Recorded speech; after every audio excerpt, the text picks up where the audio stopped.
Every night, Jack Callahan tucked his children into bed and pretended their mother might walk through the door tomorrow. 3 years of this lie, and he still couldn't bring himself to move her coffee mug from the kitchen counter. Jack was a mechanic who could fix anything with an engine, but he couldn't fix the silence that filled his house after Sarah died. He built homes for other families during the day, then came back to his own broken one each evening. When Claire Benton arrived to care for his aging father, she wasn't supposed to notice how Jack's kids ate cereal for dinner again. She wasn't supposed to stay and help with bedtime stories. And she definitely wasn't supposed to need a place to live when the storm destroyed her apartment. Jack made her an offer that sounded practical but felt desperate. He would build her a home if she would help his children remember what it felt like to have a mother's touch. Two broken people trying to create something whole. But what happens when building a life together means facing the pain they've both been running from? Before we jump back in, tell us where you're tuning in from, and if this story touches you, make sure you're subscribed because tomorrow I've saved something extra special for you. The toolbox had belonged to his grandfather first, then his father, and now it sat heavy in Jack's calloused hands every morning at 5:30. Worn leather handles smoothed by 3 generations of Callahan men, brass corners green with age, and tools inside that had built half the houses in Millbrook over the past 60 years. Jack ran his thumb over the brass nameplate, F. Callahan, Master Carpenter, before setting it in the back of his pickup, truck another day building. Other people's dreams while his own house fell, apart one dirty dish at a time. Millbrook stretched out before him in the early morning light.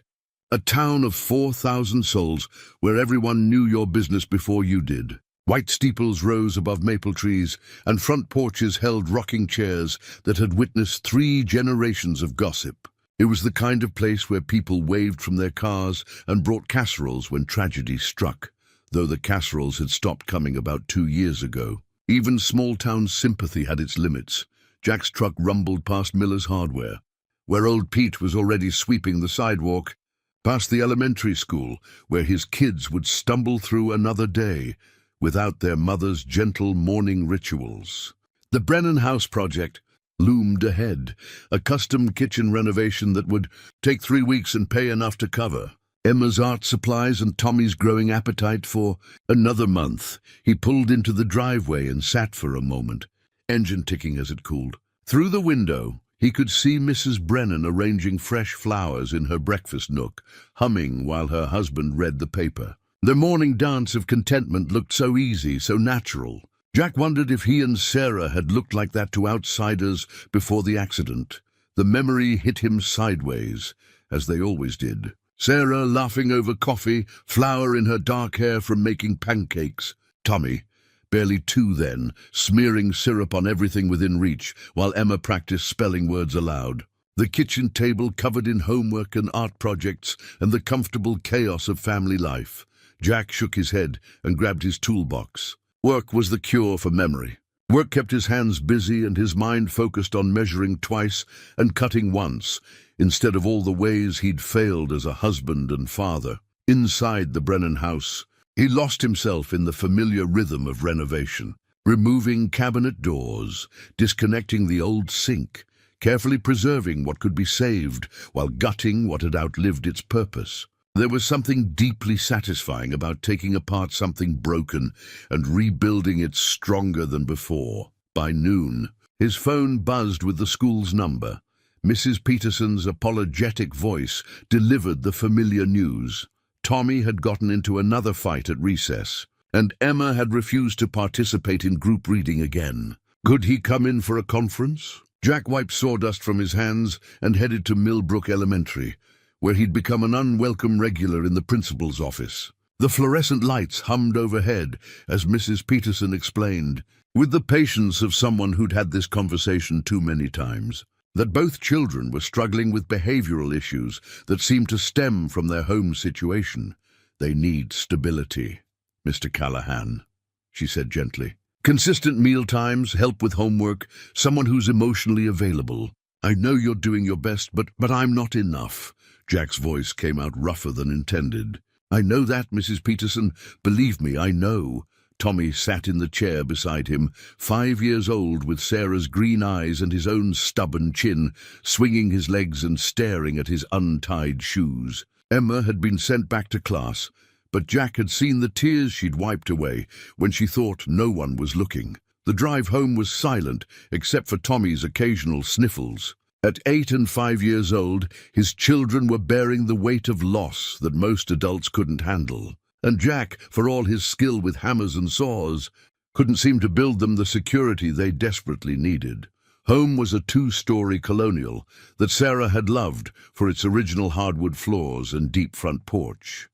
Now it felt too big and too quiet, filled with echoes of laughter that had died 3 years ago. Jack stood in the kitchen doorway, looking at the sink full of dishes he'd meant to wash last night, the unopened mail scattered across the counter, and Sarah's coffee mug sitting exactly where she'd left it on that final Tuesday morning.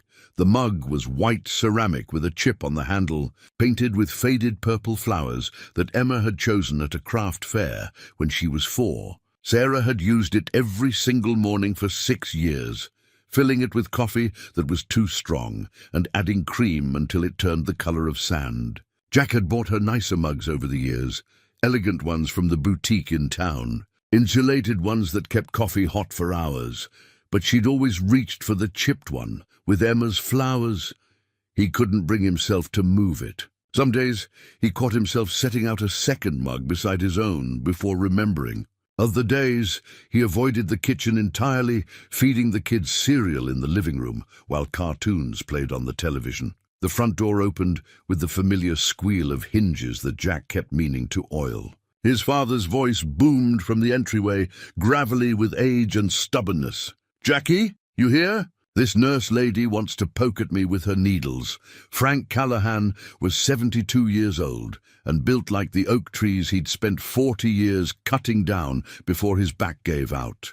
He'd moved in after Sarah's accident, claiming he wanted to help with the kids, but really coming because he couldn't bear to watch his son fall apart. The hip surgery 6 weeks ago had slowed him down, but it hadn't softened his opinions about medical professionals or anyone else who tried to tell him what to do. "In the kitchen, Dad," Jack called, quickly stacking dirty plates and shoving them into the sink. She appeared in the doorway like something from a different world, soft where his life had grown hard, gentle where his voice had turned rough. Claire Benton was maybe 35, with auburn hair pulled back in a practical ponytail and eyes the color of storm clouds. She wore scrubs decorated with tiny cartoon animals and carried a medical bag that had seen better days. "Mr. Callahan." Her voice held the careful professionalism of someone who dealt with difficult patients regularly.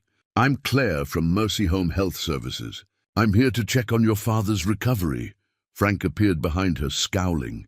"Told her I'm fine, but she won't listen. These medical people never listen." Claire smiled with the patience of a saint. "Your surgeon wants to make sure the hip is healing properly. Mr. Callahan, it'll just take a few minutes." Jack found himself studying her face, noting the tired lines around her eyes and the way she held herself like someone who'd learned to be strong, out of necessity rather than choice. There was something familiar about that posture. He saw it in his own mirror every morning. "You can use the living room," Jack offered. "Kids won't be home from school for another hour." As Claire helped Frank settle into his chair and began her examination, Jack retreated to the kitchen to finally tackle those dishes. Through the doorway, he could hear her gentle questions about pain levels and mobility. Frank's gruff responses gradually softening under her genuine concern. "Your incision looks good," Claire was saying. "But I can see you're not doing the physical therapy exercises Dr. Martinez prescribed." "Don't need exercises. Been walking just fine for 72 years. Hip replacement changes things, Mr. Callahan. Without proper therapy, you could lose mobility permanently." There was a long silence, then Frank's resigned sigh. "Fine, show me the exercises." "But I'm not wearing any of those ridiculous workout clothes." Jack smiled despite himself. Sarah had been the only person who could manage his father's stubbornness with that same combination of firmness and respect. Watching Claire work, he felt an unexpected stab of gratitude for her patience. The school bus wheezed to a stop outside, and Jack dried his hands on a dish towel. Emma came through the front door first, her backpack dragging behind her like a reluctant pet. At 8 years old, she had Sarah's delicate features, but Jack's serious brown eyes. Her dark hair was escaping from the braids Jack had attempted that morning, and there was a grass stain on her white school shirt.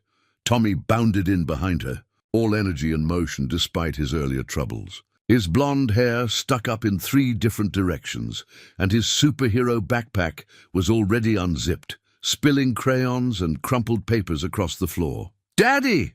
Tommy launched himself at Jack's legs with the full force of 5-year-old enthusiasm. "Mrs. Garcia says I can bring a picture of Mommy for show and tell tomorrow. Can I use the one from our fridge?" The question hit Jack in the chest like a physical blow. The photo Tommy meant was their last family picture, taken at Christmas 2 months before the accident. Sarah laughing with Tommy on her lap, Emma leaning against Jack's shoulder, all of them wearing matching red sweaters that Sarah had insisted on ordering online. "We'll see, buddy," Jack managed. Emma had stopped in the living room doorway, staring at Claire with the intense curiosity of a child who'd learned to be wary of new people. Claire looked up from adjusting Frank's leg position and smiled. "You must be Emma. Your grandfather has told me a lot about you. Did he tell you about my art?" Emma's voice was barely above a whisper, but there was hope in it that made Jack's throat tight. "He mentioned you're quite the artist. What do you like to draw?" "Houses," Emma said, stepping closer. "I draw houses for people who need them." Claire's smile warmed. "That sounds like a very kind thing to do." Tommy, who had never met a stranger, immediately inserted himself into the conversation. "I'm Tommy and I'm 5, and I can tie my shoes, but I forgot to do it today. Are you going to help Grandpa Frank walk better?" "That's the plan," Claire said, her attention fully focused on him in a way that made Tommy beam. "What do you think? Should we make him do exercises every day?" "Yes," Tommy declared. "And he should eat vegetables too, because that makes you strong," Frank snorted. Out of the mouths of babes, Jack watched this interaction with a growing sense of unease. It had been so long since an adult had spoken to his children with genuine interest and warmth. So long since someone had made Emma smile or encouraged Tommy's endless questions without seeming exhausted by them. Claire finished her examination and began packing her equipment. "I'll need to come back twice a week for the next month," she told Frank. "Tuesday and Friday afternoons work best with my schedule. If that's acceptable, long as you don't expect me to enjoy it," Frank muttered. But there was no real complaint in his voice. As Claire prepared to leave, Emma tugged on her scrub top. "Miss Claire, would you like to see my pictures? I drew one of a house with a big garden where people could grow flowers." Jack started to intervene. The woman had work to do, but Claire was already kneeling to Emma's level. "I would love to see your drawings. Maybe next time I come to visit your grandfather?" Emma nodded eagerly, and Jack felt that familiar stab of guilt. When was the last time he'd looked at Emma's art with real attention instead of tired distraction? After Claire left, the house seemed to settle back into its usual quiet chaos. Jack attempted dinner, grilled cheese sandwiches that were burned on one, side and raw in the middle, while Emma practiced, spelling words at the kitchen table, and Tommy built elaborate towers with blocks that he could knock down with dramatic sound effects. At bedtime, Jack went through the familiar routine of helping Tommy brush his teeth, reminding Emma to put her books away, and reading one story that somehow stretched into 3 because Tommy kept asking questions, and Emma kept finding just one more illustration to examine. As he tucked Tommy into bed, his youngest son looked up at him with Sarah's green eyes and asked the question that broke Jack's heart every single night. "Daddy, is Mommy coming home tomorrow?" Jack smoothed Tommy's blonde hair, choosing his words carefully. They'd had conversations about death and heaven and how Mommy was watching over them, but 5-year-old minds struggled with permanence. "Nobody. Mommy can't come home anymore, but she loves you very much, and she's always going to be in your heart." Tommy nodded solemnly, then brightened. "I liked Miss Claire. She smells like the soap Mommy used to use." In Emma's room, Jack found his daughter sitting up in bed, a sketchbook balanced on her knees. She was drawing with intense concentration, her tongue poking out the corner of her mouth in an expression that was pure Sarah. "What are you working on, sweetheart?" Emma held up her drawing, a house with careful windows and a front door painted bright blue. In the yard, stick figures played, a tall man, 2 children, and a woman with long hair. "It's our house," Emma said quietly. "But with someone to help take care of us." Jack felt his chest tighten. "Emma, I know Mommy can't come back," she interrupted, her voice matter-of-fact in the way children could be when discussing devastating truths. "But Miss Claire was nice to us. And Grandpa Frank likes her. And she didn't look at us like we were broken." The observation was too astute for an 8-year-old, and it cut Jack to the bone. Is that how his children saw themselves, broken? Is that how others saw them? He sat on the edge of Emma's bed and pulled her close. She smelled like strawberry shampoo and childhood, warm and precious in his arms. "We're not broken, sweetheart. We're just sad sometimes." "Sad for a very long time," Emma corrected softly. Later, after both children were asleep, Jack sat on his front porch with a beer and listened to the sounds of evening in Millbrook. Dogs barking in the distance, the hum of air conditioners, the faint music from the high school football field where they were practicing for Friday's game. Frank joined him, moving carefully but independently down the porch steps to settle in Sarah's old rocking chair. "That nurse seems competent," Frank said, which was high praise coming from him. "Yeah, she does." Kids took to her. "Yeah." They sat in comfortable silence for a while. 2 men who'd learned to communicate more through what they didn't say than what they did. "Jackie," Frank said eventually, "you can't keep living like this." Jack took a long pull of his beer. "Like what?"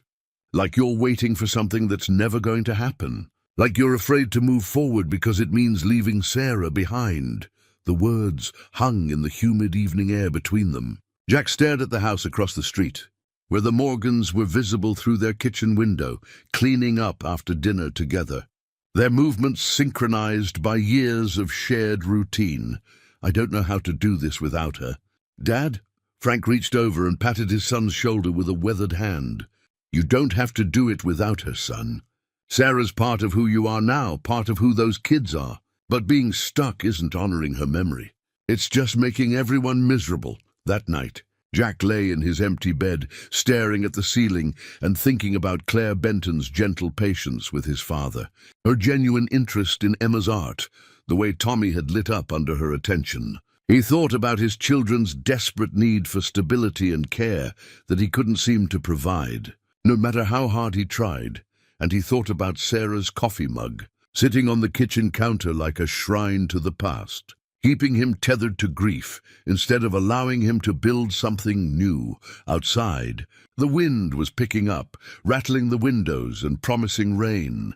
Jack closed his eyes and tried to imagine a different kind of tomorrow, one where his children woke to the sound of someone humming in the kitchen, where homework got finished without battles, where bedtime stories came with gentle voices and patient answers to endless questions. It felt like hoping for a miracle. But maybe, Jack thought as sleep finally claimed him, miracles sometimes came disguised as practical solutions to impossible problems. "The thing is, I don't really need a cottage for Dad. What I need is help with Emma and Tommy, someone who knows how to take care of people, who doesn't look at them like they're problems to be solved." He set down his coffee cup and met her eyes directly. "You need a place to live. I need someone who can help my kids remember what it feels like to have someone care about them the right way. I could build you a home, a real home, not just a place to sleep.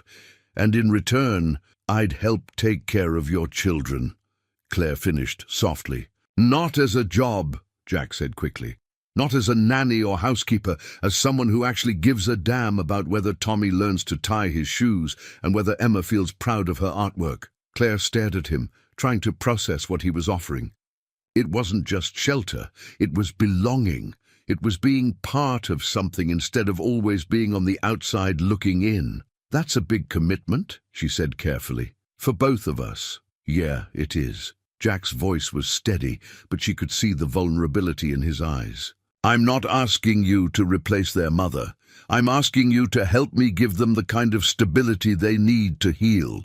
From the living room came Tommy's laughter and Emma's patient voice explaining some game to her grandfather. The sounds of a family functioning, healing, learning to be whole again.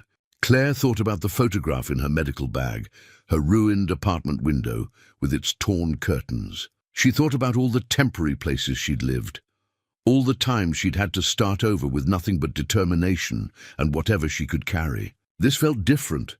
This felt like someone was offering her roots instead of just shelter. "I'd want my own space," she said. "My own kitchen, my own front door." Absolutely. And we'd need to set boundaries.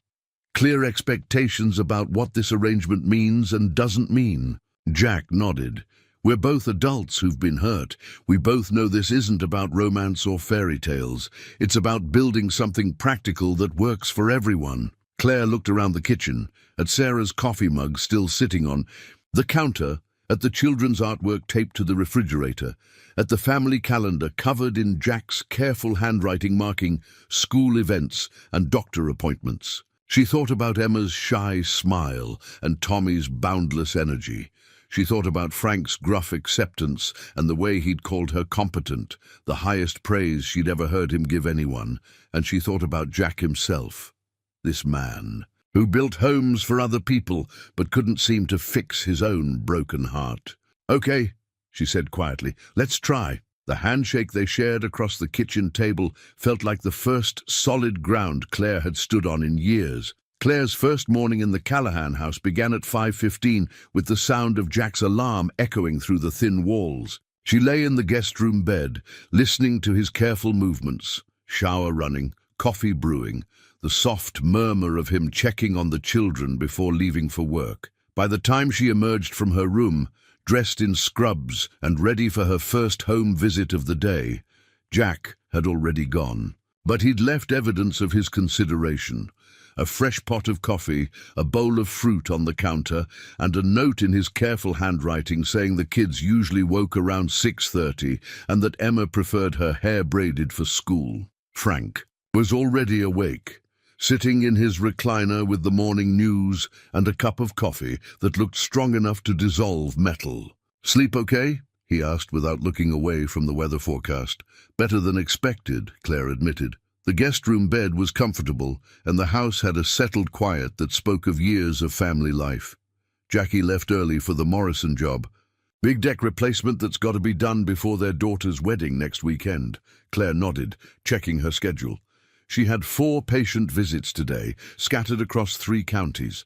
But her first appointment wasn't until 9, which meant she'd be here when the children woke. At 6:37, she heard Emma's voice from upstairs, patient and resigned. "Tommy, you have to get dressed. We can't be late again. I don't want to wear the red shirt." Tommy's voice carried clearly through the old house. "It makes me look like a fire truck." Claire climbed the stairs, following the voices to Tommy's room, where she found Emma trying to negotiate with her 5-year-old brother, who was sitting on his bed in superhero underwear, arms crossed in determined rebellion. "Good morning," Claire said from the doorway. Both children looked up, and she saw surprise cross their faces, as if they'd forgotten she was staying with them. "Miss Claire!" Tommy brightened immediately. "Emma's trying to make me wear the ugly red shirt." "It's not ugly," Emma said, but without much conviction. "Daddy laid it out last night." Claire studied the shirt in question, a faded red polo that had clearly seen better days, with a small stain near the collar and one button hanging by a thread. "You know what?" she said, walking to Tommy's dresser. "I think you need something special for today. What's your favorite color?" "Blue," Tommy announced, "like Superman's cape." Claire found a navy blue t-shirt with a small dinosaur on the front, clean, properly fitted, and much more appropriate for a 5-year-old's personality. "Perfect. And Emma, would you like help with your hair? I used to be pretty good at braids." Emma's face lit up with cautious hope. "Daddy tries, but they always come out crooked." 20 minutes later, both children were dressed, fed, and ready for school. Emma's hair was braided into 2 neat plaits tied with ribbons Claire had found in the bathroom drawer, and Tommy wore his dinosaur shirt with obvious pride. "You look beautiful, sweetheart." Claire told Emma as she handed her lunch bag. "So do you, Tommy," she added, adjusting his backpack straps. "Very handsome." The simple compliments seemed to surprise both children, as if they weren't used to having their appearance noticed and praised. At the bus stop, Claire watched other parents with their children, mothers smoothing hair and adjusting jackets, fathers checking backpacks and offering last-minute reminders. The routine intimacy of it made her chest tight with longing.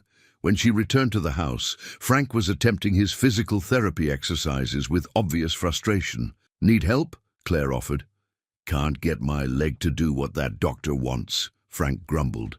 "Feels like I'm trying to bend a rusty hinge." Claire knelt beside his chair and gently guided his movement, her professional training taking over. "The hip joint is still healing.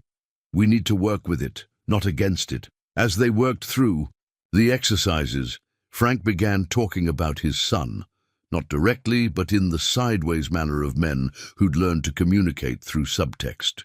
"Jackie's been carrying too much weight since Sarah passed," he said, watching Claire adjust his leg position. "Man wasn't meant to do everything alone." "The children seem to be adjusting well," Claire said carefully. 2 weeks into their arrangement, Claire had fallen into a rhythm that felt surprisingly natural. Morning coffee with Frank, while the children got ready for school. Patient visits throughout the day, returning in time to help with homework and dinner preparation. The guest room had begun to feel less temporary, filled with her few rescued belongings and new purchases that made the space more personal. But it was Saturday morning, when she truly understood how much the family dynamics had shifted. She woke to the sound of Emma's voice drifting up from the kitchen, carefully reading what sounded like a recipe aloud. Curious, Claire dressed and went downstairs to find both children standing on chairs at the counter, surrounded by flour, eggs, and what appeared to be the aftermath of a baking explosion. "What are you two up to?" Claire asked, trying not to smile at the mess. "We're making pancakes for everyone," Emma announced proudly, her face dusted with flour. "Tommy wanted to surprise you and Daddy and Grandpa Frank." Tommy nodded enthusiastically, his hands covered in sticky batter. "I'm helping!" "I cracked the eggs all by myself." Claire looked at the kitchen, flour on every surface, eggshells in the bowl, and what might have been milk puddles spreading across the floor. A month ago, she would have immediately started cleaning, but something about their earnest pride made her grab an apron instead. "Pancakes sound wonderful. Want some help making them extra special?" For the next hour, they worked together to salvage the batter and create actual edible pancakes. Claire showed Emma how to test the griddle temperature and taught Tommy the proper way to flip without creating a mess. They made Mickey Mouse shapes with the batter, and both children giggled when Claire attempted a heart shape that looked more like a lopsided flower. Jack appeared in the doorway just as they were plating the final batch, his hair still messy from sleep and surprise clear on his face at the scene before him. "Did you make breakfast?" he asked, looking from the children to Claire. "We all made breakfast," Emma corrected, beaming with pride. "Miss Claire taught us how to make them fluffy." Tommy held up a pancake that was roughly the shape of Texas. "This one's for you, Daddy." As they gathered around the table, Frank grumbling good-naturedly about being woken by the smell of food, Claire felt something shift in her chest. This wasn't her family, not really. But sitting here in the morning light, watching Tommy syrup his pancakes into soup while Emma carefully cut hers into perfect bites, it felt like belonging. Later that afternoon, while Jack worked on cottage plans at the kitchen table and Frank napped in his chair, Claire found herself organizing the children's clothes. Emma's dresser drawers were a jumbled mess of outgrown items and clothes that had never fit properly. Tommy's room wasn't much better. Drawers that stuck, clothes that were too small or worn beyond repair. She made a mental list of what they needed, then drove to the discount store in the next town over. It wasn't about expensive clothes, just things that fit properly, weren't stained, and made the children feel good about themselves. When Jack found her that evening, folding small shirts and jeans in the living room, he stopped short. "You didn't have to do that," he said quietly. "I know. I wanted to. How much do I owe you?" Claire looked up at him, seeing the pride warring with gratitude in his expression. "Nothing. It was a gift, Claire. Jack, When was the last time either of your children had clothes that actually fit them properly? He was quiet for a long moment, watching her fold a small pink sweater that would replace the one Emma had been wearing that was 2 sizes too small. I don't know, he admitted. Sarah always handled their clothes. After she died, I just grabbed whatever looked close to the right size. I'm not criticizing you. I'm just helping. That night, after the children had gone through their new clothes with excitement that broke Claire's heart, Jack found her on the porch again. This time, he brought 2 beers. I need to ask you something, he said, settling into the chair beside her. Claire waited, sensing this was important. Are you sure about this arrangement? Because Emma's getting attached to you. Really attached. And Tommy's started asking me if you're going to be his new mom. The words hung between them in the warm evening air. Claire had noticed it too. The way Emma sought her approval, the way Tommy automatically reached for her hand when they crossed the street. What did you tell him? The truth. That you're someone who cares about our family and you're going to live nearby and help take care of him and Emma. And what did he say? Jack smiled ruefully. He said that sounded like what moms do. Claire felt her chest tighten. Jack, I would never intentionally, I know, but I need to know you're committed to this. Because if you change your mind in 6 months or a year, it's going to destroy them. The honesty in his voice made Claire look at him more carefully. In the porch light, she could see the exhaustion he carried, the weight of single parenthood that had aged him beyond his 34 years. I'm committed, she said quietly. To them and to this arrangement, even though it's not what you planned for your life? Claire thought about that. Nothing about my life has gone according to plan. My marriage, my career, losing the apartment, none of it was what I expected. But this feels right in a way nothing has for a long time, Jack nodded slowly. Good, because I found something today. He reached into his shirt pocket and pulled out a small wooden box, polished smooth by years of handling. Claire recognized it immediately as the recipe box she'd seen in the kitchen cabinet, the one she'd been carefully avoiding. Sarah's recipes, he said simply. Emma mentioned you've been cooking dinner every night, but you've been making different things. I thought maybe you'd want to try some of Sarah's favorites. Claire stared at the box, understanding the magnitude of what he was offering. This wasn't just recipes. It was access to Sarah's kitchen wisdom, her family traditions, the meals that had made this house a home. Are you sure? Emma asked me last week why your spaghetti sauce tastes different from Mommy's. She wasn't complaining. She said she likes yours too. But she missed the way Sarah made it. Jack's voice was quiet but steady. I realized I want them to remember Sarah's cooking, but I also want them to have good food now. Maybe you could use some of both. Claire accepted the box with careful hands. The wood was warm and smooth, and she could see where years of use had worn the corners soft. There's a meatloaf recipe in there that Tommy used to beg for, Jack said. And Sarah's chocolate chip cookies.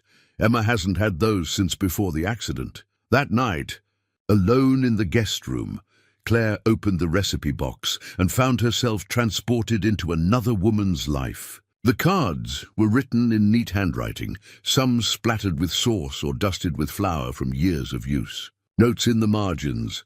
Tommy loves extra cheese, and Emma's favorite make double batch, and Jack's birthday cake surprise him. It was intimate in a way that made Claire feel like an intruder, but also deeply moving. Sarah had been a woman who cooked with love, who paid attention to her family's preferences and created traditions around food. At the bottom of the box, Claire found a card that made her breath catch. Written in the same careful handwriting, "For whoever comes after me, love them well. They deserve happiness, and so do you, Sarah." Claire stared at the card for a long time, wondering when Sarah had written it and what had prompted such foresight. Had she sensed something was going to happen to her? Or was it simply the wisdom of a woman who understood that life was unpredictable and love shouldn't die with the people who carried it? The next Sunday, Claire decided to try Sarah's meatloaf recipe. She found all the ingredients except one, a particular brand of breadcrumbs that the recipe specified. After checking 3 stores, she finally located them at a small market on the edge of town. The preparation was more complex than Claire's usual cooking, with specific instructions about mixing techniques and baking temperatures. But as the smell filled the kitchen, she could see recognition on the children's faces. "That smells like Mommy's cooking," Tommy said softly. Standing on his chair to peer into the oven, Emma appeared at Claire's elbow, breathing deeply. "It smells exactly like hers." When Jack came in from working on cottage plans, he stopped in the kitchen doorway with an expression Claire couldn't read. "Sarah's meatloaf," he said. "I hope that's okay." "I found the recipe in the box and I thought, it's perfect," Jack interrupted, his voice rough. "I haven't smelled that in this kitchen for 3 years. Dinner that night felt different, weighted with memory, but also warm with new tradition. Tommy ate 2 helpings and announced it was just like Mommy used to make, but also different good. Emma was quieter, but Claire caught her smiling as she ate. Frank, who'd been unusually quiet during the meal, finally spoke up as Claire served the chocolate chip cookies she'd made from another of Sarah's recipes. "Sarah would like this," he said, looking directly at Claire. "She would like seeing her family being taken care of by someone who pays attention to the details that matter." Later, as Claire cleaned up the dinner dishes, she found Jack drying plates beside her, something he'd never done before during her stay. "Thank you," he said quietly, "for dinner, for understanding, for not trying to replace her, but not being afraid of her memory either." Claire rinsed another plate, choosing her words carefully. "She was part of making them who they are. I wouldn't want to erase that. Most people try to avoid talking about dead spouses. They think it makes things awkward. Death is only awkward for the living," Claire said. "For Emma and Tommy, Sarah isn't awkward. She's just absent." Jack stopped drying, looking at her with something that might have been the beginning of deeper understanding. "You're going to be good for us," he said finally. Claire smiled, feeling the truth of it settle into her bones. "I think you're going to be good for me too." Outside, evening was settling over Millbrook, and through the kitchen window, Claire could see fireflies beginning to blink in the yard. In a few weeks, her cottage would be started, and this temporary arrangement would take on a more permanent shape. But looking around the kitchen, at Sarah's recipe cards now sharing space with her own shopping lists, at the children's artwork on the refrigerator, at Jack's tools neatly arranged on the counter where he'd been working on cottage plans, Claire realized she was already home. The morning Jack broke ground on Claire's cottage, he invited her to witness the laying of the foundation stone. It was a Tuesday in early June, with the kind of clear sky that promised a scorching afternoon, but started cool and promising. Claire arrived at the building site, carrying coffee in a thermos and Frank in her passenger seat, his first excursion beyond the house since his surgery. The location Jack had chosen was perfect, close enough to the main house to feel connected, far enough away to provide privacy, with a view of the small pond that reflected morning light like scattered diamonds. "It's beautiful," Claire said, stepping out of her car and surveying the cleared area where her future home would stand. Jack was already working, his shirt damp with sweat despite the early hour. He'd marked the foundation corners with stakes and string, creating a rectangle that looked impossibly small on the ground, but would become her entire world. 800 square feet doesn't look like much from up here," Jack said, wiping his hands on his jeans. "But it'll feel bigger once the walls go up." Frank hobbled to a nearby stump and settled himself as if preparing for a show. "Your grandfather built our first house on a foundation half this size," he told Jack. "Raised 3 kids in it too." Emma and Tommy had insisted on coming to watch, despite the early hour. They ran around the perimeter of the marked foundation, Emma stopping to examine wildflowers, while Tommy collected interesting rocks. "Miss Claire," Emma called, "will your house have a garden?" "I hope so," Claire replied. "Would you help me plan what to plant?"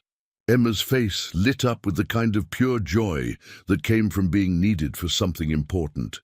Jack knelt beside a wheelbarrow and lifted out a large, flat stone, smooth and grey with veins of quartz running through it like silver threads. He'd carved something into its surface, though Claire couldn't make out what from her angle. "This is the cornerstone," he explained, positioning it carefully at the northeast corner of the foundation. It's tradition to lay it first and engrave it with something meaningful. Claire moved closer and saw what he'd carved. CB and JC, June 15th, built on hope. The inscription took her breath away. It was simple, practical, but it acknowledged that this wasn't just construction. It was two people building something together, based on faith in an uncertain future. It's perfect, she said softly. Jack used a level to ensure the stone was positioned exactly right, then began mixing mortar to set it permanently.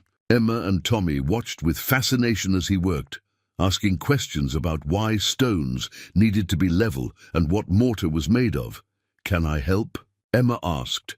Jack showed her how to smooth the mortar around the stone's edges, guiding her small hands with his work-roughened ones. Tommy demanded his turn, resulting in more mortar on his shirt than around the stone. But Jack was patient with both children, watching them work together. Claire felt something shift in her understanding of this family. Jack wasn't just a grieving widower struggling to raise his children alone. He was a man who built things to last, who took time to teach his children, who thought about tradition and meaning even in practical tasks. "There," Jack said, stepping back to examine their work. "That stone will be there long after we're all gone. Will my house last that long?" Emma asked seriously. "If it's built right," Jack replied, "and if the people who live in it take care of it." Over the following weeks, Claire watched her cottage take shape with growing excitement and occasional terror. Foundation walls rose from the ground, followed by floor joists and subflooring. Jack worked on it every evening after his regular jobs, sometimes by the light of work lamps when daylight faded. Emma appointed herself the official cottage inspector, arriving at the site each afternoon with her sketchbook to document the progress. She drew detailed pictures of each stage of construction, creating an inadvertent record of how something beautiful grew from careful planning and daily effort. Tommy was less interested in the building process, but fascinated by Jack's tools. Under careful supervision, he learned to use a small hammer and was assigned the important job of collecting stray nails. His enthusiasm was infectious, though his attention span meant he often wandered off to chase butterflies or collect more interesting rocks. "You're good with them," Claire told Jack one evening as they watched Emma measure window openings with her own small tape measure while Tommy helped by holding the other end. But as Claire walked through the rooms, all she could think about was how quiet they felt. No sounds of children laughing or arguing upstairs. No Frank grumbling about the news from his recliner. No Jack moving around in the kitchen, making coffee before dawn. Tommy had made her a crayon drawing as a housewarming gift, their family of 4 stick figures standing in front of both houses, connected by a rainbow that arched between the buildings. The drawing was tucked into her medical bag, but she'd memorized every detail.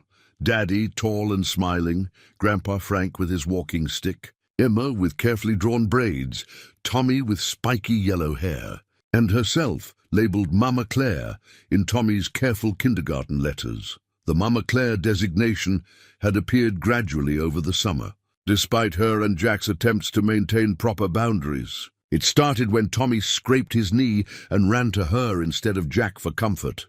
Then when Emma had a nightmare and called for her through the thin walls. By July, both children used it naturally, and Claire had stopped correcting them because it felt like fighting against the tide. She was arranging her few belongings in the cottage bedroom when she heard Emma's voice outside. "Miss Claire, are you in your new house?" Claire opened the front door to find both children standing on her small porch. Emma holding a plate covered with a dish towel, and Tommy bouncing with barely contained excitement. "We brought you cookies," Emma announced. "I made them from Mommy's recipe." The chocolate chip cookies were slightly lopsided and definitely over-baked around the edges, but they were made with 8-year-old love and attention. Claire invited the children in for the grand tour, watching their faces as they examined every detail of the cottage. "It's like a fairy tale house," Emma said, running her fingers along the smooth wooden windowsill. "Small and perfect." Tommy climbed onto one of the kitchen chairs and declared himself the official tester of the cottage's spinning capabilities. "Everything works good," he announced after a thorough investigation. Will you eat dinner with us tonight? Emma asked as they prepared to leave. Daddy's making spaghetti, but it's not very good when he makes it. Claire looked through her window toward the main house, where she could see Jack moving around the kitchen. The practical thing would be to decline, to start establishing the boundaries that living separately should create. Please, Mama Claire, Tommy added, using the name that always melted her resolve. I'll be over in a few minutes, she heard herself saying. Dinner at the main house felt both familiar and strange. Claire sat in her usual spot at the kitchen table, helping Tommy cut his spaghetti and listening to Emma describe her day at summer camp. But there was an undercurrent of change, an awareness that this domesticity was no longer assumed. After the children went to bed, Claire lingered on the front porch with Jack and Frank, reluctant to return to the cottage's solitude. How does it feel? Jack asked. Having your own place again? Quiet, Claire admitted. Really quiet, Frank snorted from his chair. Damn sight too quiet around here too. House feels empty with you gone. Jack shot his father a look, but didn't contradict him. The next morning, Claire woke in her cottage bedroom to complete silence. No sounds of Jack's morning routine, no children's voices drifting through the walls.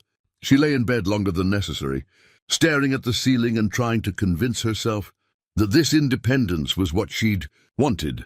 She drove to her first patient visit of the day, thinking about boundaries and appropriate distance.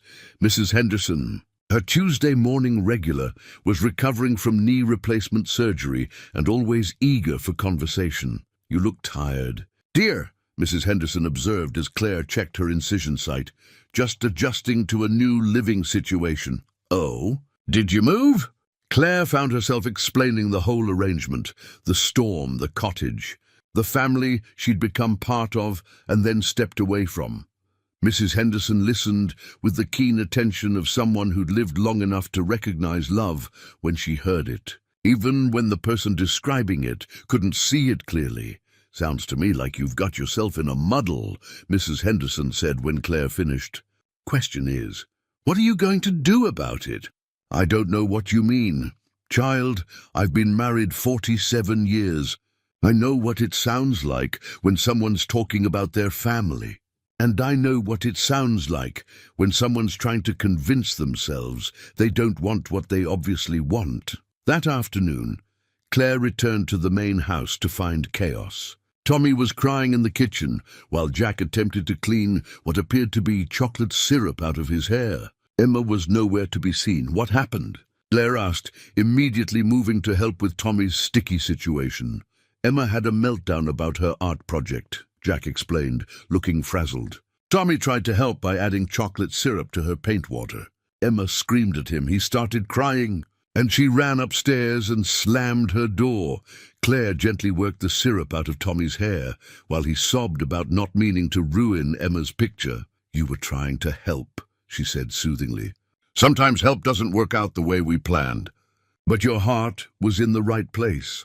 Once Tommy was clean and calmed down, Claire went upstairs to find Emma. The little girl was lying face down on her bed, her shoulders shaking with quiet sobs. Emma, sweetheart, what's wrong? Everything, Emma said without lifting her head.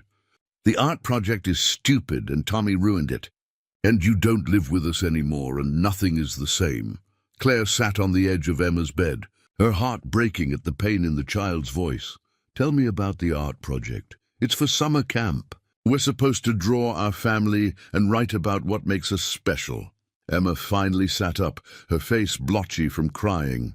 But I don't know what to draw, because I don't know what our family looks like anymore. Claire looked at Emma's art supplies scattered across her desk, papers covered with false starts, crayons broken from frustrated pressure. What do you mean? Before, when you lived with us, I knew what our family was. It was me and Tommy and Daddy and Grandpa Frank and you. But now you have your own house, and I don't know if you're still part of our family or if you're just someone who helps us sometimes. The honest confusion in Emma's voice made Claire realize how unclear their new arrangement must be from a child's perspective. Emma, moving to the cottage doesn't mean I stopped caring about you and Tommy, but it's different.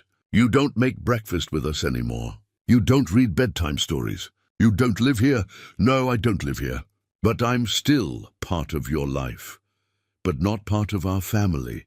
The statement hung between them, and Claire realized Emma had identified the central problem with surgical precision. They'd created a family dynamic, then tried to step back from it without defining what remained. That evening, after helping Emma restart her art project with a new approach, Claire found Jack working in his garage. He was building something with intense focus, the kind of project that served as therapy more than necessity. Emma's art project got me thinking, Claire said, leaning against the workbench. Jack looked up from the piece he was sanding. About what? About how confusing this must be for them. One day I'm part of their daily life.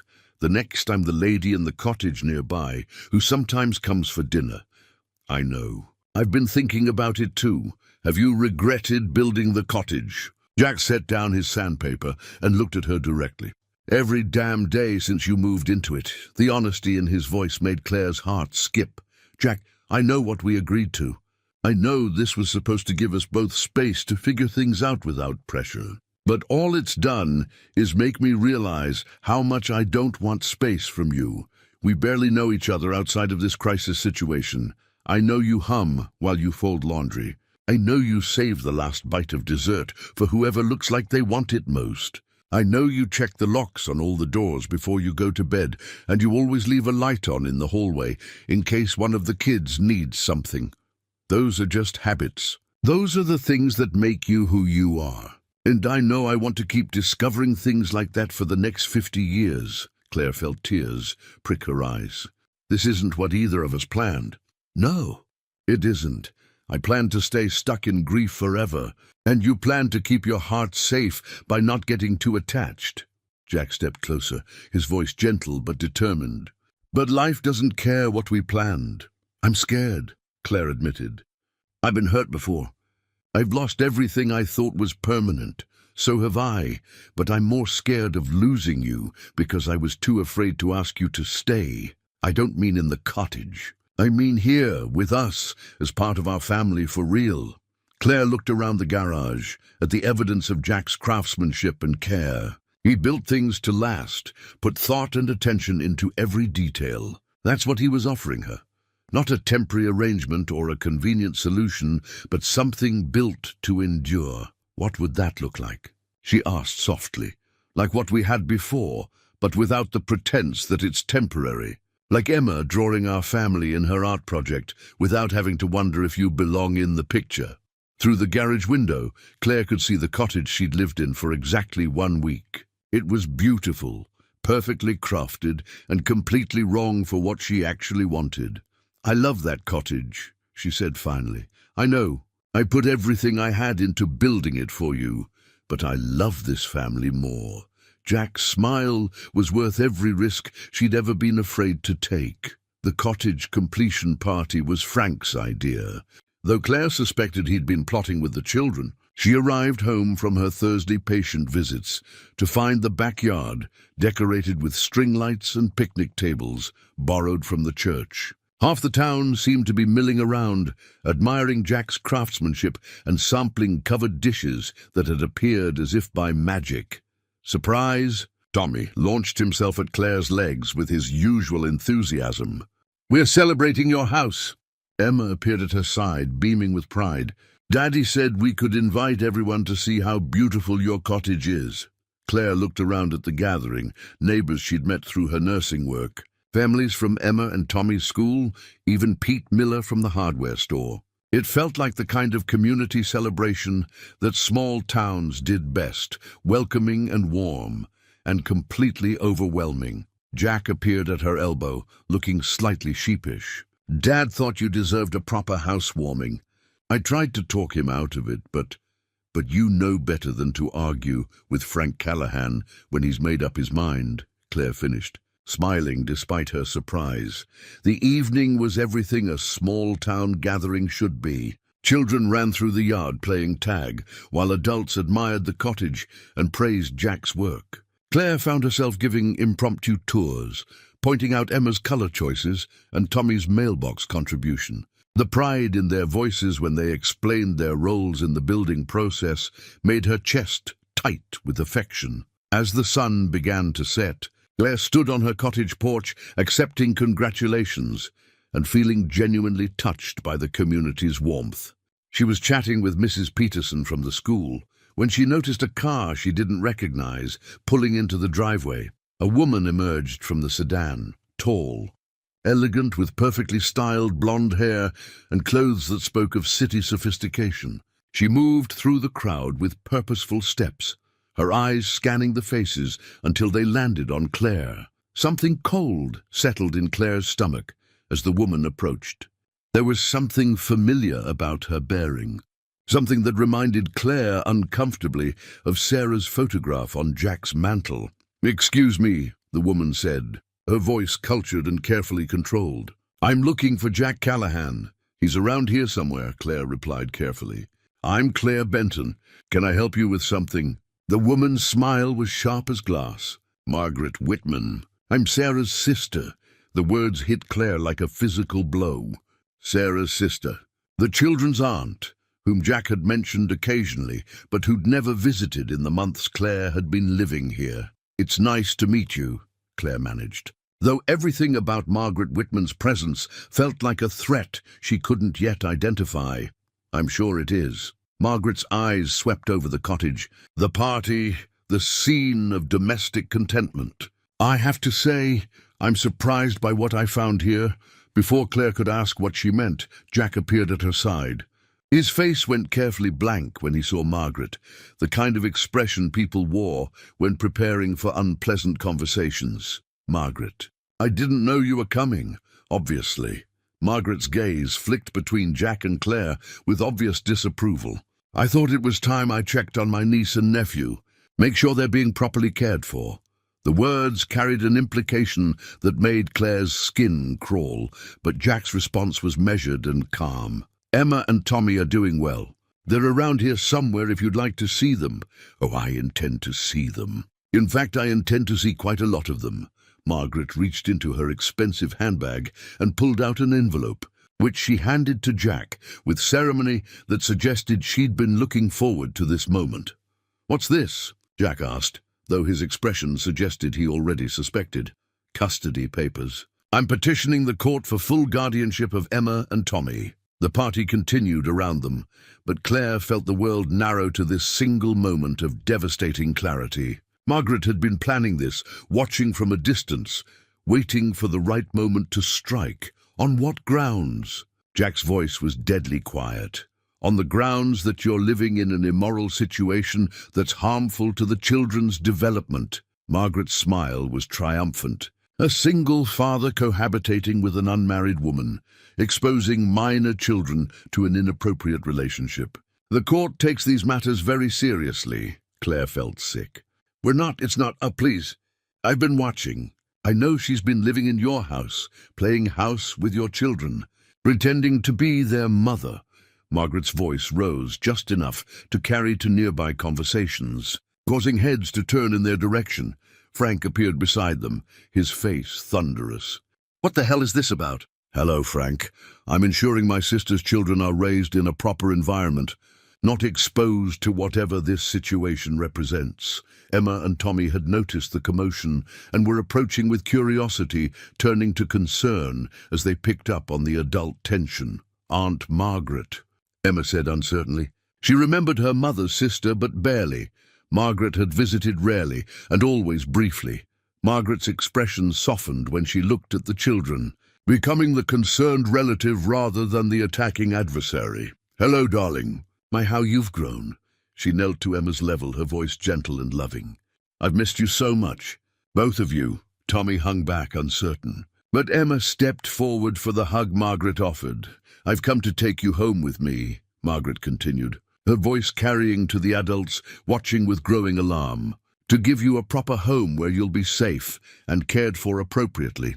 "But this is our home," Tommy said, confusion clear in his voice.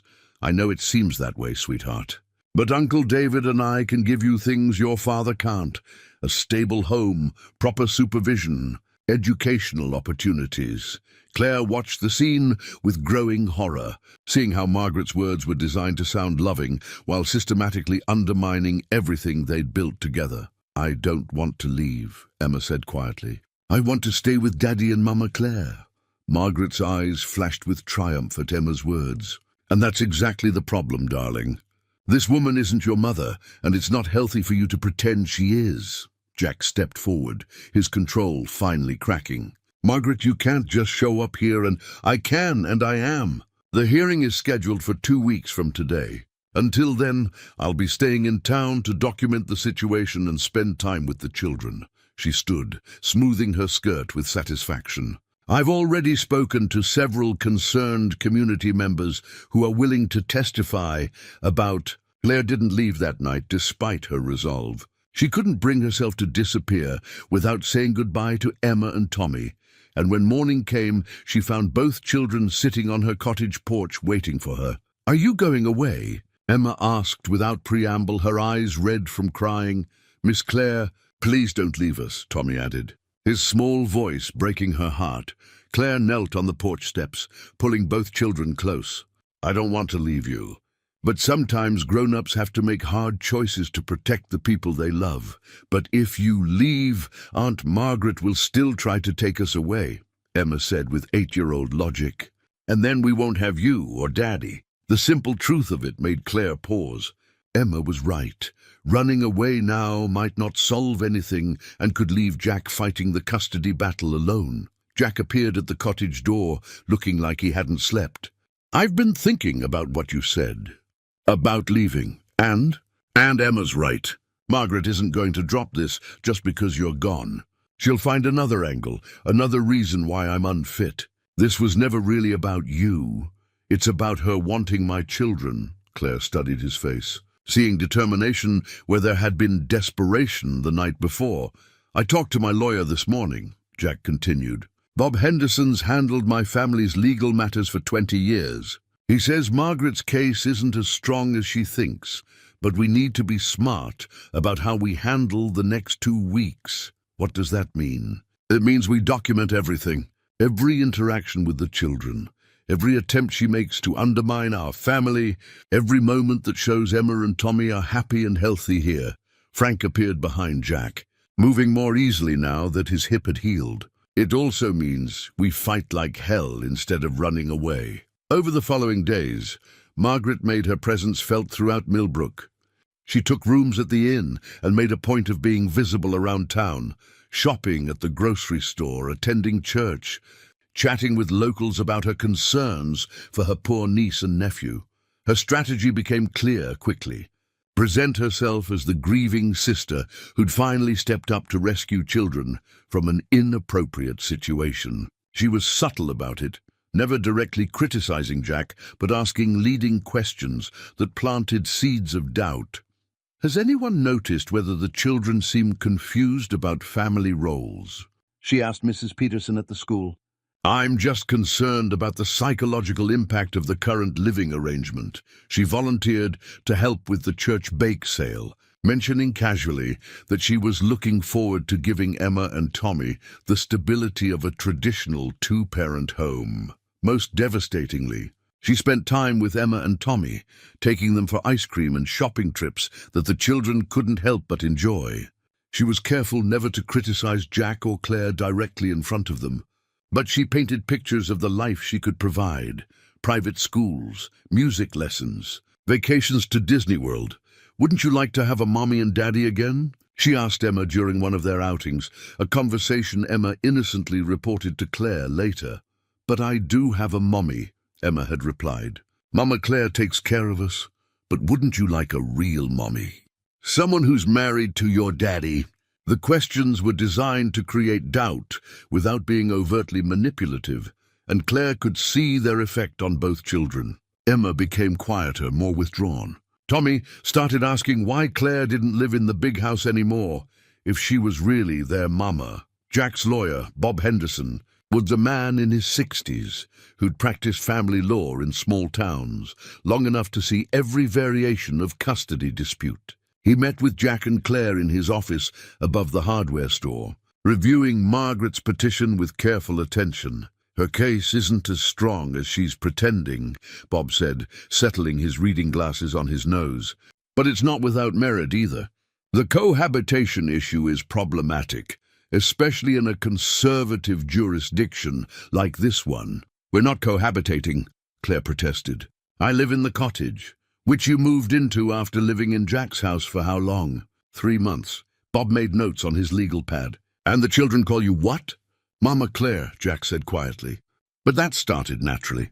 We never encouraged it, I understand. But from the court's perspective, it looks like you've created a family structure without the legal foundation to support it. Margaret can argue that it's confusing for the children and potentially harmful. Claire felt sick. Every natural development in their relationship was being twisted into evidence against them. What are our options? Jack asked. Bob was quiet for a long moment, considering. Honestly, your strongest defense would be to eliminate the grounds for her complaint. You mean Claire should leave? I mean you should get married. The words fell into the office like stones into still water, creating ripples of shock and possibility. Married? Claire's voice came out as barely a whisper. It's the most effective way to legitimize your relationship and eliminate Margaret's primary argument. A stable, married couple raising children together is much harder to challenge in court. Jack looked at Claire, his expression unreadable. Bob, could you give us a moment? After the lawyer stepped out, Jack and Claire sat in silence, both processing what had been suggested. He's talking about a marriage of convenience, Claire said finally. A legal arrangement to protect the children. Is that what it would be? Convenient? Claire looked at Jack. This man who'd offered her shelter in a storm and ended up offering her a family, who'd built her a home with his own hands and carved their initials in the foundation stone, who'd made her feel like she belonged somewhere for the first time in years. I don't know, she said honestly. Everything about us has been backwards. We became a family before we ever went on a date. We're talking about marriage to save your children's custody, not because we're in love, aren't we? Jack's voice was quiet but direct. In love, I mean? The question hung between them, loaded with implications that went far beyond legal strategy. I think I am, Claire admitted. But is that enough? Is love that grew out of necessity and circumstance real enough to build a marriage on? My marriage to Sarah started with love and still fell apart when things got difficult. Maybe a marriage that starts with commitment and grows into love has a better chance. That evening, they called a family meeting, something they'd never done before, but that felt necessary given the circumstances. Frank, Jack, Claire, Emma, and Tommy gathered in the living room, the children sensing the seriousness of the moment, even if they didn't understand the details. We need to talk about what's happening with Aunt Margaret, Jack began carefully. She wants to take Emma and Tommy to live with her and Uncle David. We don't want to go, Emma said immediately. We want to stay here with you and Mama Claire and Grandpa Frank. I know, sweetheart. But sometimes what we want isn't enough. We have to prove to a judge that this is the best place for you to live. Tommy looked confused. Why does a judge get to decide where we live? Frank leaned forward in his chair. Because sometimes adults disagree about what's best for children, and judges help figure out the right answer. What do we have to prove? Emma asked, with the seriousness of a child who'd learned that adult problems could dramatically affect her life. Jack and Claire exchanged glances, both understanding that what they said next would change everything. We have to prove that we're a real family, Claire said carefully. That I'm not just someone who helps take care of you, but someone who's committed to being part of your family forever. But you are part of our family, Tommy said with 5-year-old certainty. I know that, and you know that, but the judge doesn't know that. So we need to make it official. Emma's eyes widened with understanding. Are you and Daddy getting married? The question was asked with such hope that Claire felt her heart clench. We're thinking about it, Jack said. But it would be different from most weddings. We'd be getting married to protect our family, to make sure we all get to stay together. Would you live in the big house with us instead of the cottage? Tommy asked. Yes, Claire said, feeling the words settle into her bones with surprising certainty. Would you really be our mama then? Not just Mama Claire, but our real mama. Claire looked at these children who'd wormed their way into her heart so completely that she couldn't imagine a life without them. If you want me to be, Emma launched herself from her chair into Claire's arms with such force that they nearly toppled over. Tommy was right behind her, and suddenly Claire found herself buried under two children who were hugging her like their lives depended on it. Over their heads, she met Jack's eyes and saw her own emotions reflected there: love, terror, determination, and hope, all mixed together in equal measure. "So we're really going to do this?" she asked. "We're really going to do this," Jack confirmed. Frank cleared his throat from his chair. "About damn time." That night, after the children were in bed, Jack walked Claire to the cottage, perhaps for the last time as her separate residence. "Are you sure about this?" he asked as they stood on her small porch. "No," Claire said honestly. "I'm not sure about anything except that I love you and those children enough to fight for this family. Even if it means marrying me in a courthouse with a judge who's deciding our fate watching." Even then, Jack reached into his pocket and pulled out a small velvet box. "I bought this after Bob suggested marriage. Not because I thought you'd say yes, but because I realized that even if this started as strategy, I want it to be real." Inside the box was a simple gold band with a small diamond, not flashy or expensive, but honest and enduring.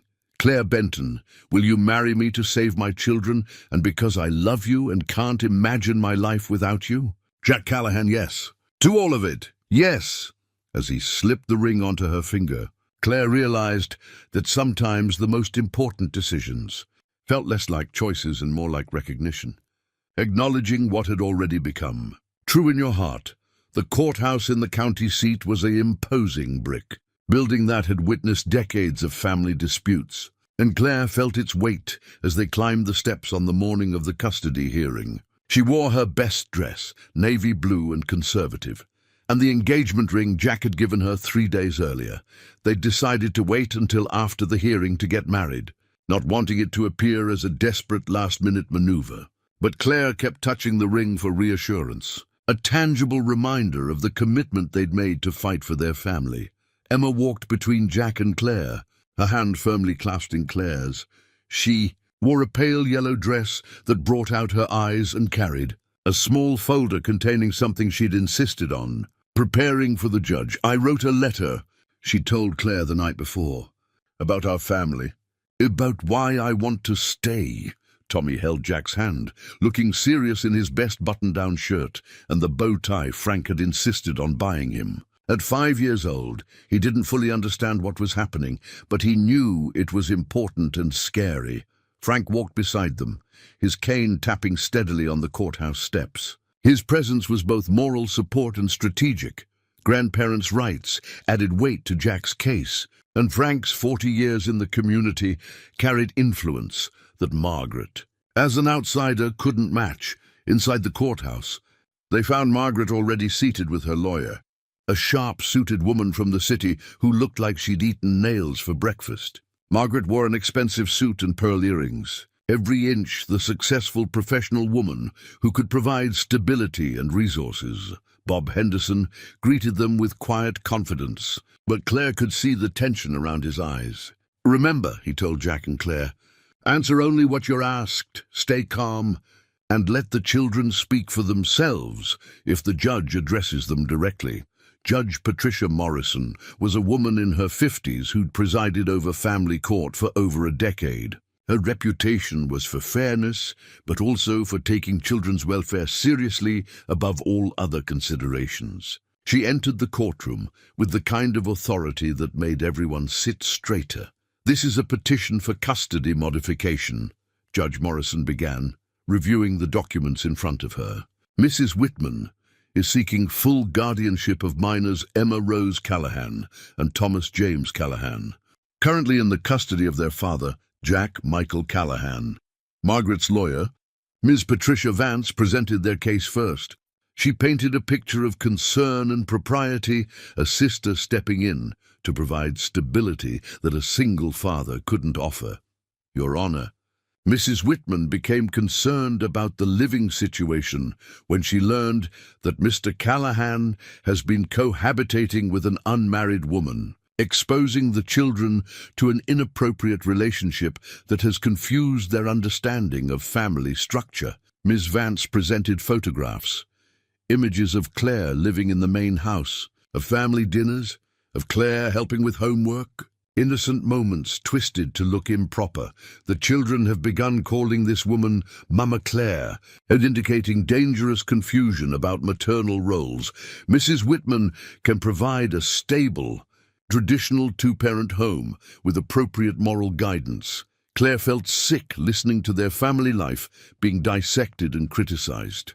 Everything that had felt natural and loving was being presented as evidence of poor judgment and harmful exposure. When it was Bob Henderson's turn, he stood with the quiet dignity of a man who'd practiced law in small communities long enough to understand what really mattered. Your Honor, Mr. Callahan has been a devoted single father for 3 years, following his wife's tragic death.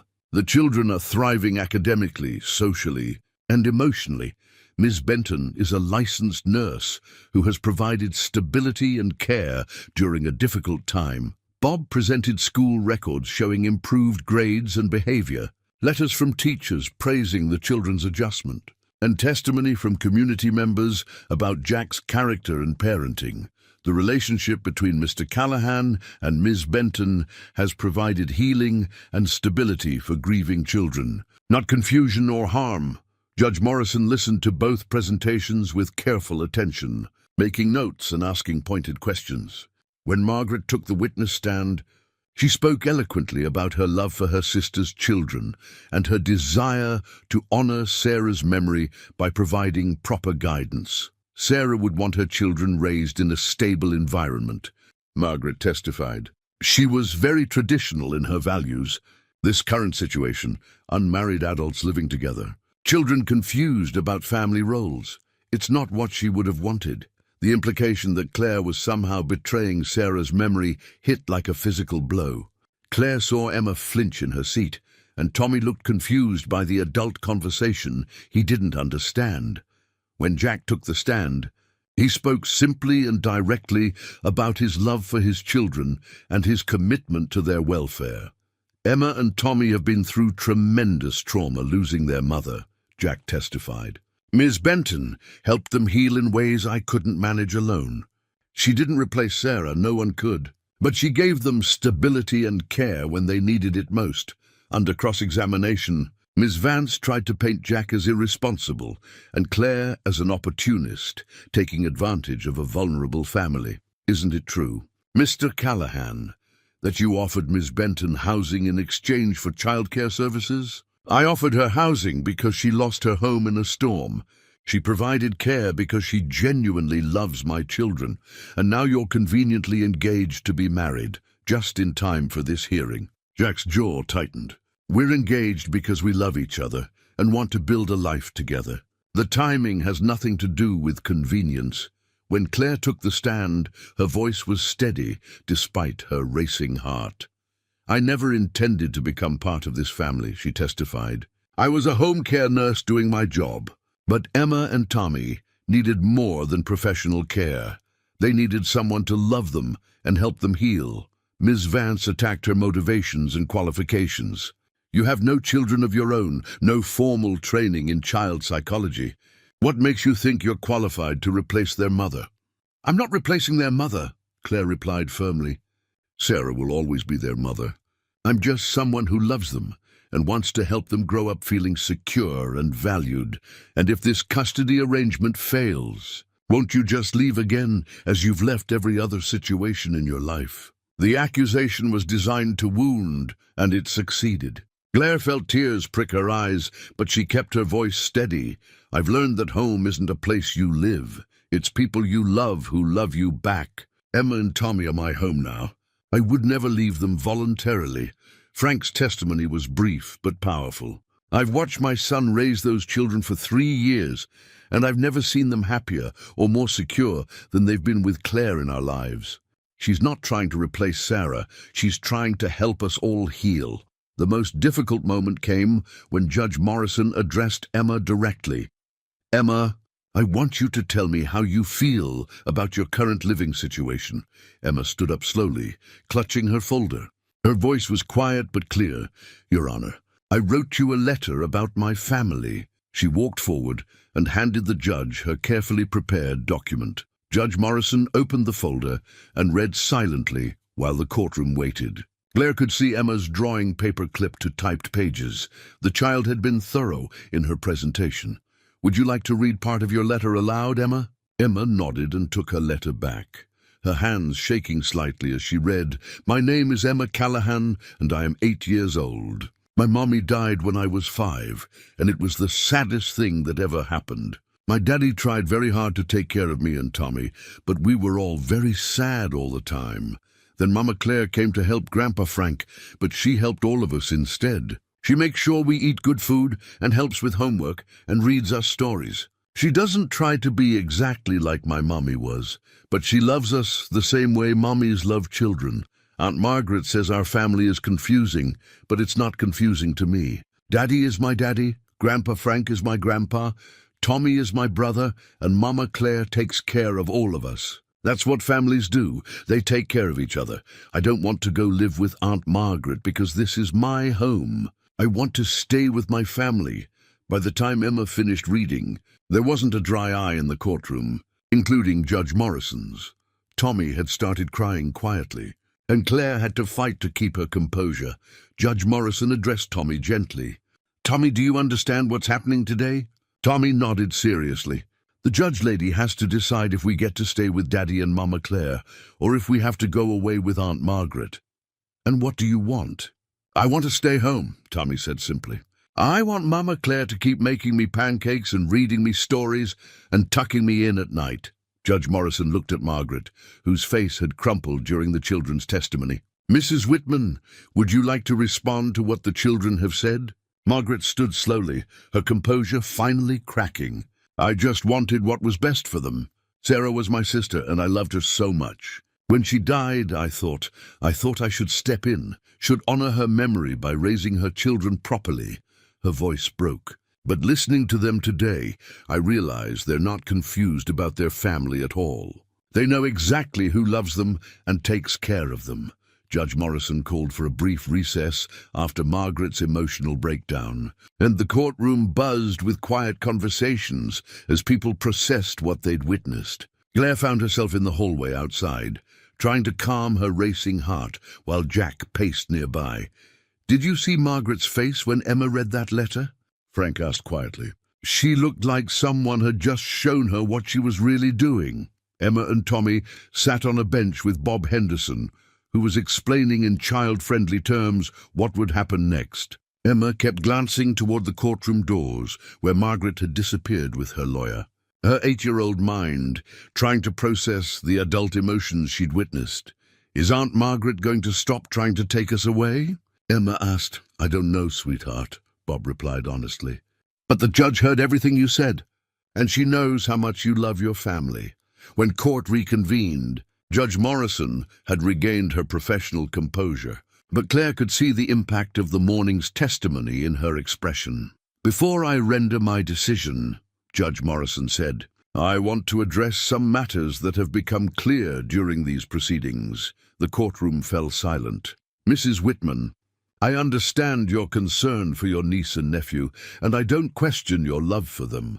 However, the children have made their wishes abundantly clear, and their current living situation appears to be providing the stability and care they need." Margaret sat with her hands folded, tears still evident on her cheeks. "Mr. Callahan, while your relationship with Miss Benton may have developed unconventionally, the evidence shows that both children have thrived under her care. Their grades have improved, their emotional well-being has stabilized, and they clearly view her as a maternal figure." Judge Morrison paused, looking directly at Emma and Tommy. "However, I'm concerned about the lack of legal clarity in this arrangement. While I see no evidence of harm to the children, I do see potential for future instability if the relationships between the adults remain undefined." Claire felt her stomach drop. Was the judge going to require her to leave after all? Therefore, I am denying Mrs. Whitman's petition for custody modification. Mr. Callahan will retain full custody of his children. The relief in the courtroom was palpable. Emma let out a small cheer, and Tommy clapped his hands. However, Judge Morrison continued, raising her hand for silence, I'm also ordering family counseling for all parties to ensure that the children's needs continue to be met as this family structure evolves. Claire felt Jack's hand find hers, squeezing tightly. Furthermore, given the testimony about Mr. Callahan and Ms. Benton's engagement, I strongly encourage you to formalize your relationship promptly. The children need legal security, and marriage would provide that. It wasn't exactly a court order to get married, but it was close enough. Mrs. Whitman, you have visitation rights as the children's aunt, should you choose to exercise them in a way that supports the family structure rather than undermining it. After the judge dismissed the court, the hallway outside became a scene of mixed emotions. Emma and Tommy ran to Claire, hugging her legs with fierce intensity. "We get to stay," Tommy shouted. "We get to stay with you and Daddy." Emma was crying happy tears. "I was so scared, Mama Claire. I was scared we'd have to leave." Claire knelt down and pulled both children close. "You're not going anywhere. We're a family, and families stick together." Margaret approached them hesitantly, her earlier aggression replaced by genuine remorse. "Jack, I owe you an apology. All of you." She looked at Claire directly. "I was so focused on what I thought Sarah would have wanted that I forgot to pay attention to what the children actually needed." Jack's expression was guarded, but not hostile. "Margaret, you can be part of their lives, but as their aunt, not as someone trying to replace their father. I know that now." Margaret knelt down to Emma and Tommy's level. "I'm sorry I scared you. I love you both very much, but I was wrong to try to take you away from your family." Emma, with the wisdom that children sometimes possess, stepped forward and hugged her aunt. "It's okay. We can still visit sometimes, right? You can come see our house and meet our friends." Margaret's composure cracked again. "I would like that very much." That evening, after all the legal drama and emotional upheaval, Claire found herself back in the cottage for what she realized might be the last time. Tomorrow, she would move back into the main house permanently. Not as a temporary arrangement, but as Jack's fiancée and the children's soon-to-be stepmother. She was packing her few belongings when Jack appeared in the doorway. "Need help?" "Just about finished." Claire folded the last of her clothes into a box. "It's strange, isn't it? I lived here for such a short time, but it felt like home. It was your home. I built it for you."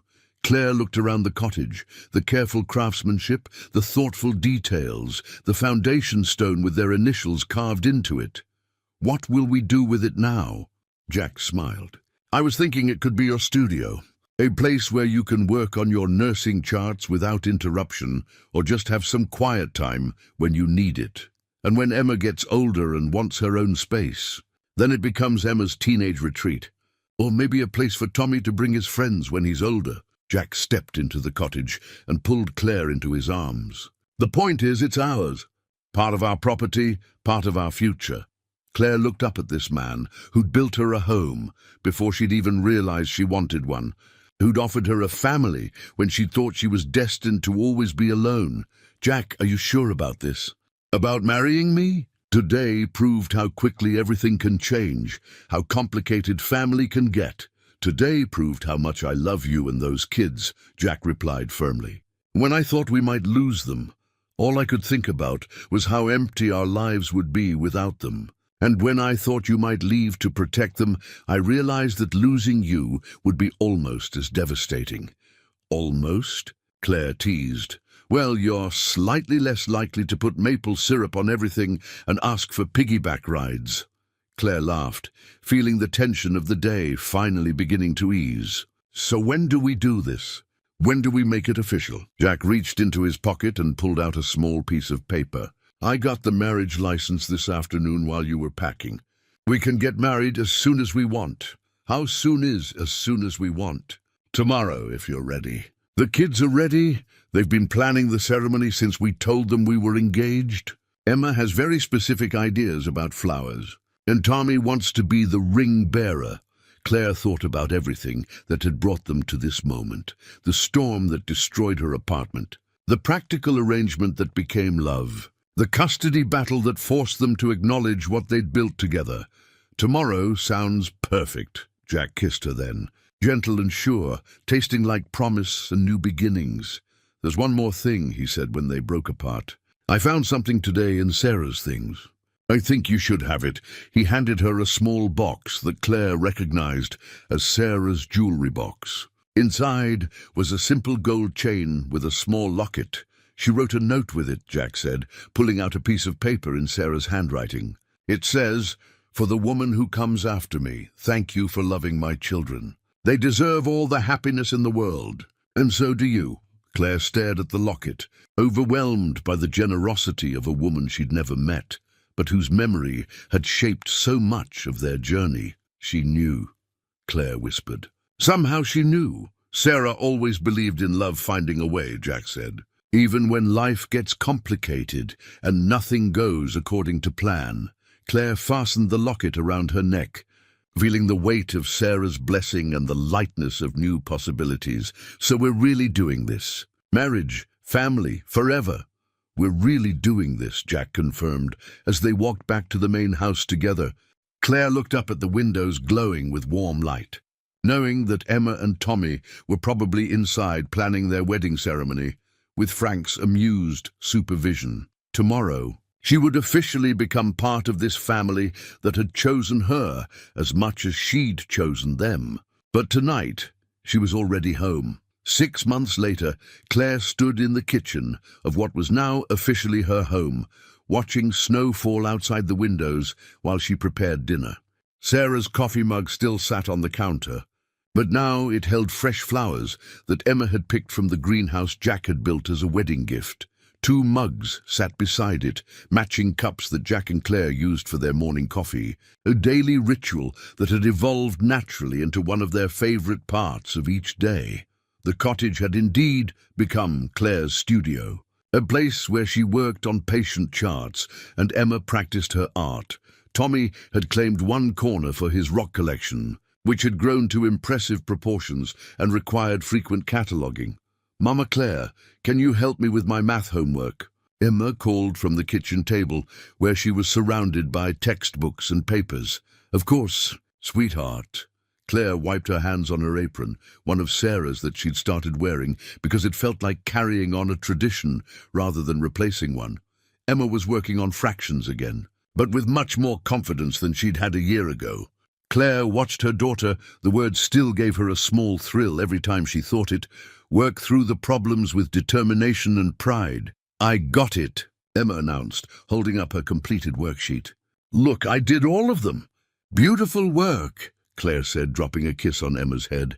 "Your mom would be so proud." Emma had learned to talk about both her mothers naturally. Sarah, who had given birth to her and loved her first, and Claire, who loved her now and helped her with homework and braided her hair each morning. The front door opened with its familiar squeal. Jack had never gotten around to fixing those hinges, claiming he liked the warning system, and Tommy burst in with his usual energy. "Mama Claire." "Daddy's teaching me how to use the level," Tommy announced, covered in sawdust and beaming with pride. "I helped measure the new shelves for Emma's art supplies."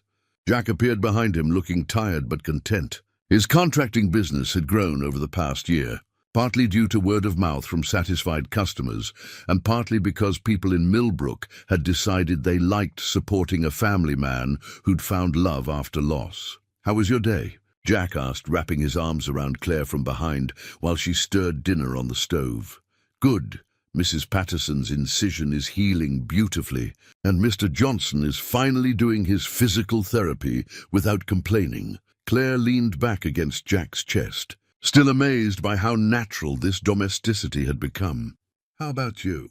Finished the Murphy deck, started planning the Henderson bathroom renovation, and had a very important conversation with a 5-year-old about the proper way to hold a measuring tape. Tommy had already moved on to building an elaborate structure with blocks, while Emma worked on a new drawing at the kitchen table.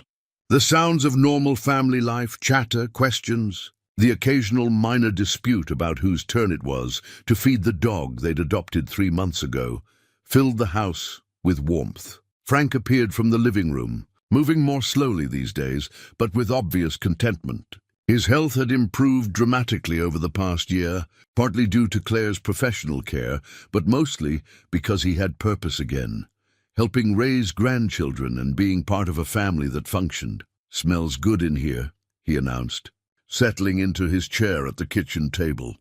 "Emma, show me that drawing you've been working on."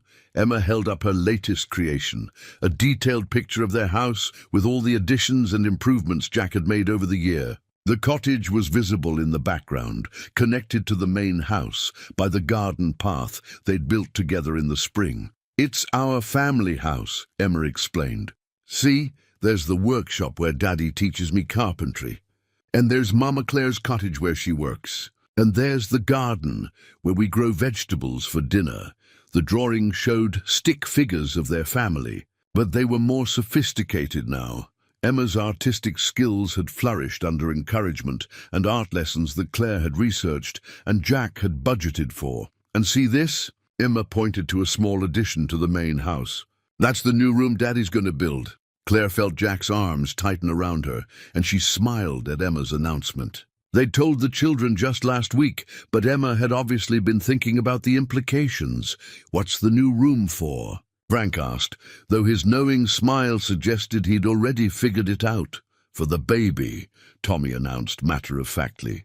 "Mama Claire has a baby in her tummy, and babies need their own rooms." Claire was 4 months pregnant, a surprise that had initially terrified her and Jack, but had quickly become a source of joy and anticipation. Emma and Tommy had taken the news with the adaptability of children who'd learned that families could grow and change in unexpected ways. "I'm going to teach the baby about rocks," Tommy continued, returning to his block construction.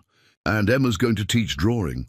And we're both going to help with diaper changing," Emma added, with the authority of an 8-year-old who'd been researching baby care at the library. After dinner, as they went through their established evening routine, homework completion, bath time, story reading, Claire found herself marveling at how naturally they'd all adapted to being a blended family. Tommy still occasionally asked when his real mommy was coming home, but the questions came less frequently and with less pain. Emma had integrated both her mothers into her understanding of family, talking about Sarah's recipes and Claire's nursing work with equal pride. At bedtime, Claire sat on Emma's bed while Emma showed her the latest entry in the journal she'd been keeping. "I wrote about the custody hearing," Emma said, pointing to a page filled with her careful handwriting. "I wanted to remember how scared I was, but also how brave we all were."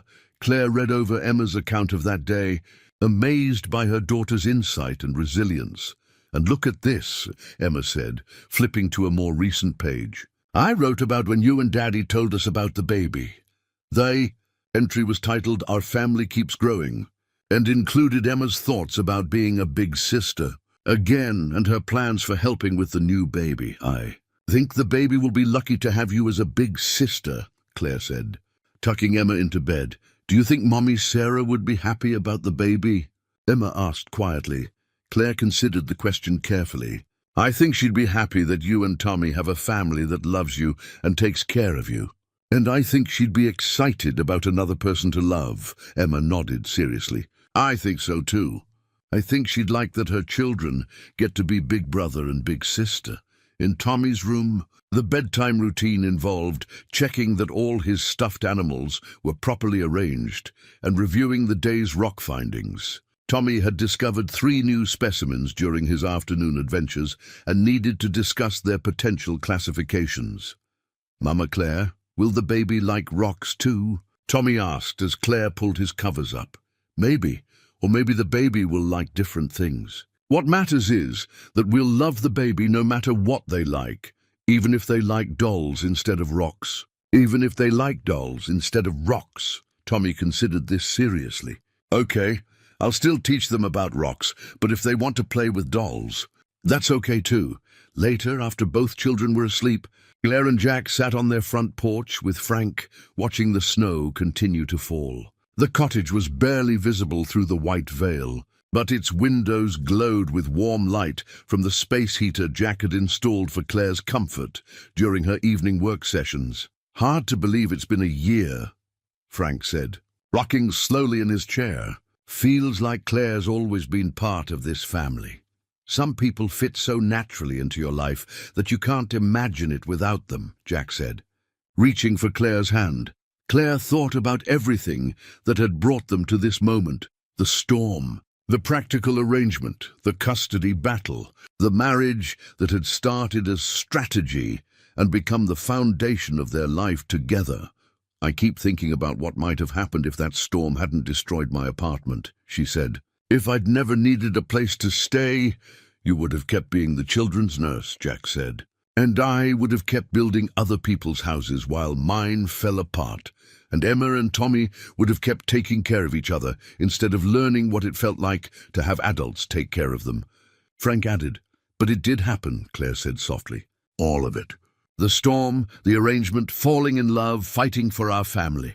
It all led to this." She placed her hand on her growing belly, feeling the small movements that reminded her daily of the new life they'd created together. "I used to think home was a place," she continued, "something you could lose in a storm or a divorce. But home is this: people who choose to love each other through all the complicated, messy, beautiful parts of life." Jack squeezed her hand. "I couldn't have built this with blueprints or tools. It took all of us building it together." Tommy appeared at the screen door in his pajamas, rubbing sleepy eyes. "I can't sleep. The snow is too bright." Claire rose to take him back to bed, but Tommy climbed into Jack's lap instead, settling against his father's chest with the trust of a child who'd never doubted his place in the world. "Tell me the story about how Mama Claire came to live with us," Tommy requested. A bedtime story that had become one of his favorites.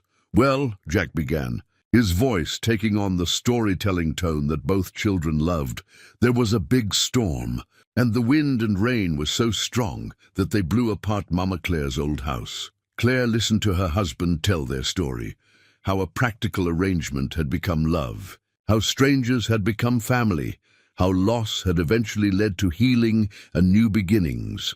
As Jack's voice wove their history into the kind of story that would be told and retold in their family for generations, Claire looked out at the snow-covered yard where Emma and Tommy played every day, at the cottage that represented new possibilities, at the house that had become their haven.